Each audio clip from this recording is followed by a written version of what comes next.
If you're living and breathing, then you're vulnerable to this disease. I was a cheerleader. My parents were in the ministry. No, I can't stop. Yes, I want to. And he took his last breath. It's sold all over the city. That is a disease, a powerful drug that has taken them over. We could prevent this, and we're not.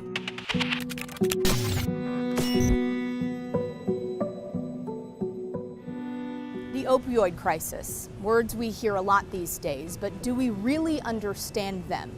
Opioids are powerful painkillers like hydrocodone, Vicodin, and Oxycontin. When people get addicted and can't get them from their doctors anymore or afford them on the street, they often switch to heroin or fentanyl, and people are dying. The numbers aren't exact, but it's estimated upwards of 150 Americans are dying every day. And behind that astonishing number are people, and this is their everyday reality.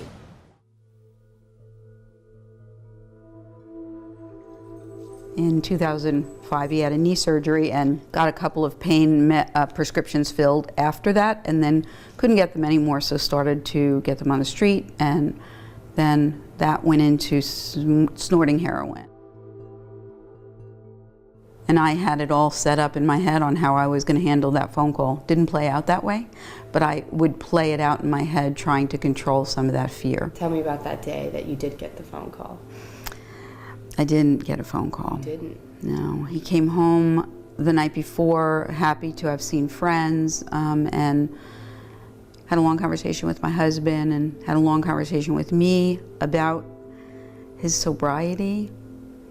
And he went in his bedroom that he grew up, childhood bedroom, and he used alone behind a locked door.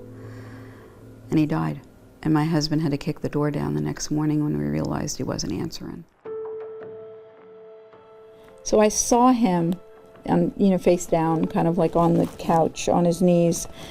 And that happened yesterday. I just want you to know I understand, because that's yesterday. That's 5 minutes ago for me. I'll never get over it, ever. I'll be there on my knees. We're not like psychiatrists, psychologists, or anything. We're just parents that have been through hell. And it continues because you don't get better, as you said earlier. You kind of just, I think, keep walking through as best you can and choose every day to stay above water. And I remember walking through the halls and I just kept repeating, he's dead, he's dead. I can't believe it, he's dead. For months. Months. I just couldn't wrap my head around it. One day I'm going to open that door and go back in that bathroom and not fall on my knees. I hear you. But I am not there. I can't even believe I still can't even believe I'm sitting here and I'm hearing the conversation and I'm hearing myself talking the conversation, and I still can't believe I get it. that it's about Hunter.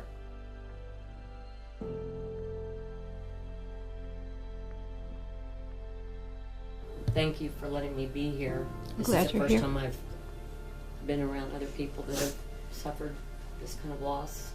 We're glad you're here. We're here for you. Thank you. Appreciate it. Do you think he'd be proud of what you're doing? I do. I think he would be proud of me.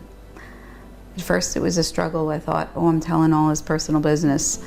But I do think that he would be proud of me. I hope so.